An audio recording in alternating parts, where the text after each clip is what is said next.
Hi everyone, I'm Joe. Today it's time for me to do a book review of Going Postal, written by Terry Pratchett. This is a fantasy novel first published in 2004. It is the 33rd Discord novel of 41 in total, and it is the first of 3 set around the character of Moist von Lipwig.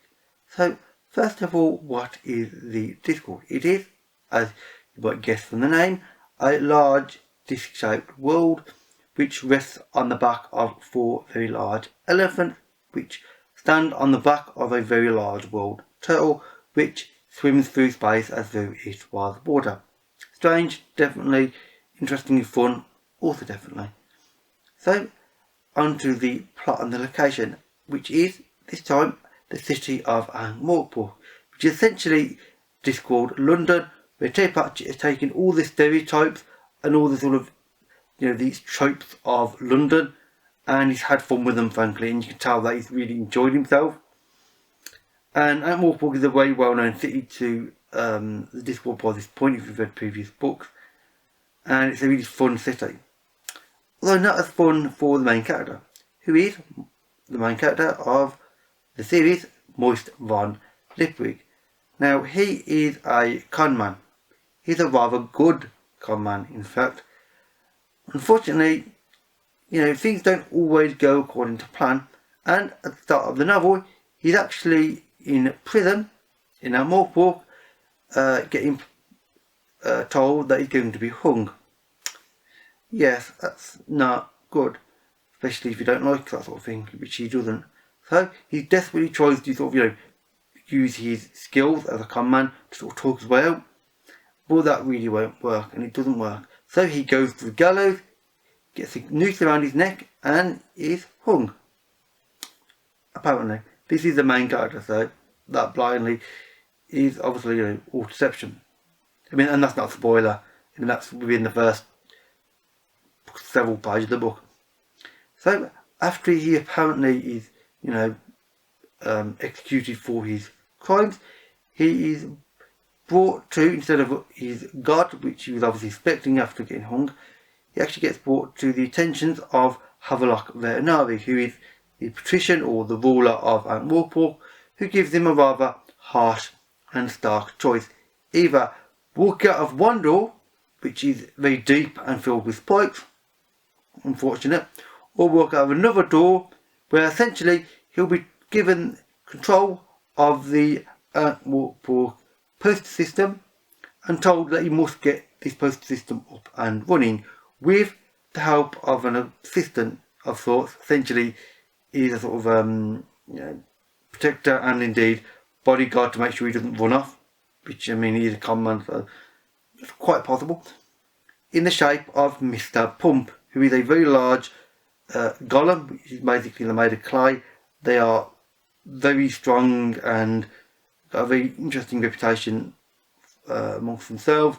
So he chooses the option where he actually doesn't die again and gets to take control of the postal system, which is in a complete mess. It's been left for years, and try and get it up and running. Obviously there are many problems, like for example the fact that there are obviously other systems for getting information around the place rather than the postal system. The people that own those other systems don't want the postal system up and running because obviously it will affect their profit margin. So there's a lot of issues there, and other more interesting ones like the actual postal system itself, the way it functions, and the building is very strange. And the characters are also rather interesting and strange, which I'll talk about now, because the characters really make this book.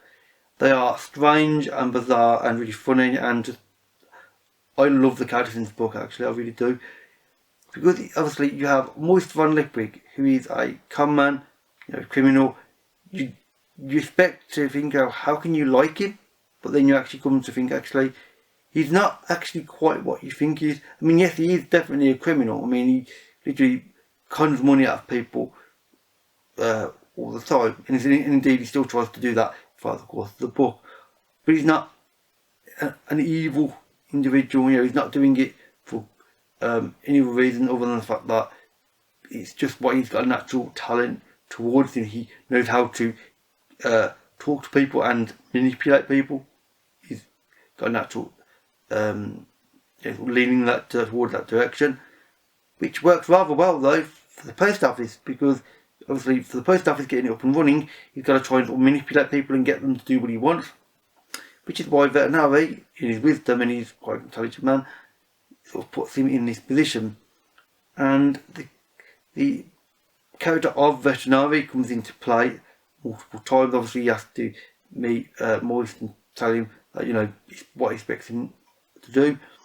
Veterinary is a character that's come up before, and he's a brilliant character. He's sort of like, he's a Machiavellian type ruler of the city. He's thin with a very particular beard and got this very organised, hyper-organised mind, and he's a brilliant character. There are many other great characters like Mr. Pump, the Golem, who is, let's say, curious for reasons I don't want to go into because there's a few interesting things there.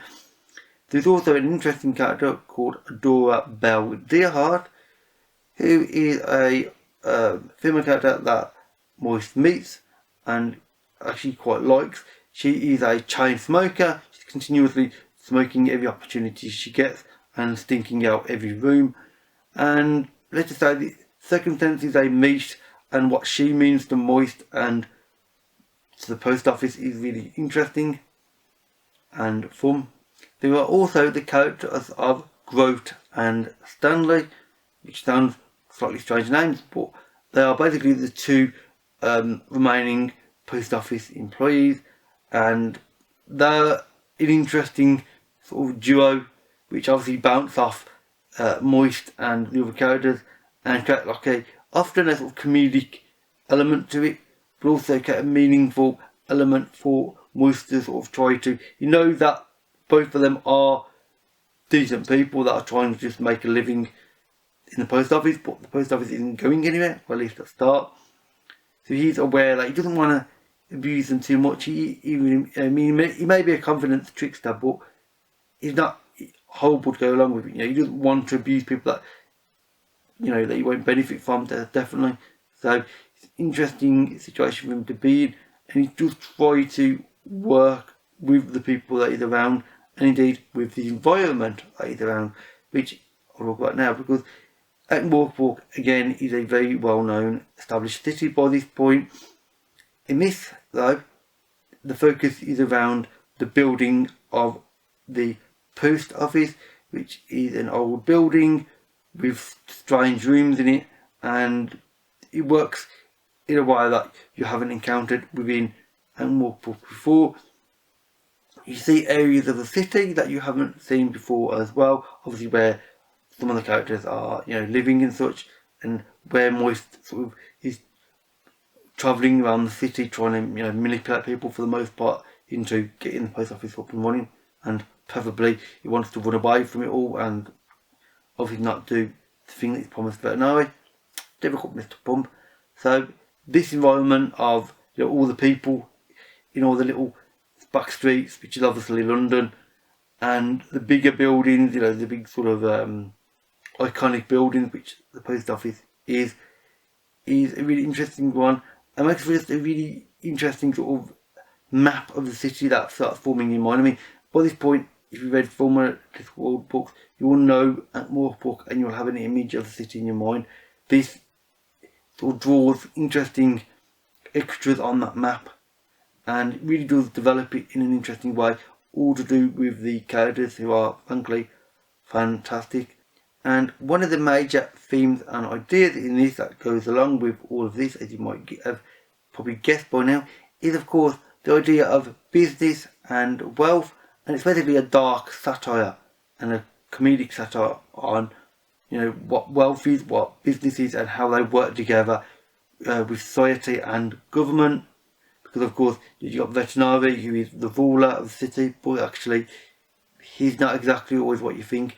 You've got the upper class sort of rich people, obviously the ones who own the rival systems to the post office, who do not want the post office to work, so they want to keep their wealth, and positions in society unaffected, which is obviously problematic.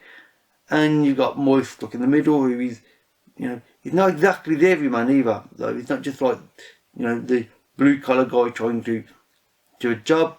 He's a con man. So it's an interesting situation actually in that, because often in a book like this you just think, oh yes, the main character would be, the everyman, where he would be, a decent man or woman, and would be trying to do good work and be trying to show you that we're examples of society. But actually, Moist is a con man who's already in the wrong part of society as such, and Pratchett uses that to a really effective means, and it's one that I really did like, because obviously he also talking about the interactions between society and the people of a city and its politicians, and indeed the politicians, their effect on the people. It's not a one-way link. Both the people affect the government and the government affect the people, the one and the same, and it's trying to go into detail on how they can interact and how they possibly could interact in different situations, which this does really quite well. So overall, this is a really interesting and fun book with a really interesting and brilliant plotline, great characters which are really quite astonishing. I normally always comment on the characters of this book as being good. In this, they're even slightly higher than the normal standard, which frankly for Pratchett is quite an achievement, because he's already got phenomenal talent in that way. With this, he goes even beyond that, with a brilliant world and really interesting commentary, often sarcastic and satirical, about society and wealth and power. And overall, I would recommend this. You actually could read this without reading any other Discworld novel, and I know of a few people that have indeed done just that. Obviously, I've read them in numbered order when they were originally released many years ago, but you definitely could read this as the first novel, because the city is a stereotype of London, so you already can kind of, you don't need to know that backstory of the city. The characters are relatively new for the most part, and even the ones that have been in it before, like Veterinary, he's not a character that you need to know the backstory of, because it's fairly obvious what type of personality he is. So it could be a good one to start with, potentially, if this sounds like a fun one. Personally, I would recommend starting with a few of the early ones first, to sort of learn how the books and his writing style has evolved, but definitely could be this. So I will link this book on Goodreads in the description box below. All my social media links will be in the description box below as well. If you'd like to talk about this or want more information on it, or anything better explained than I managed in this video, then please leave a comment and we can have a conversation, and I'll try to answer whatever questions may come up. And with that said, that is it for this video. So thank you for watching, and I'll see you another day. Bye for now.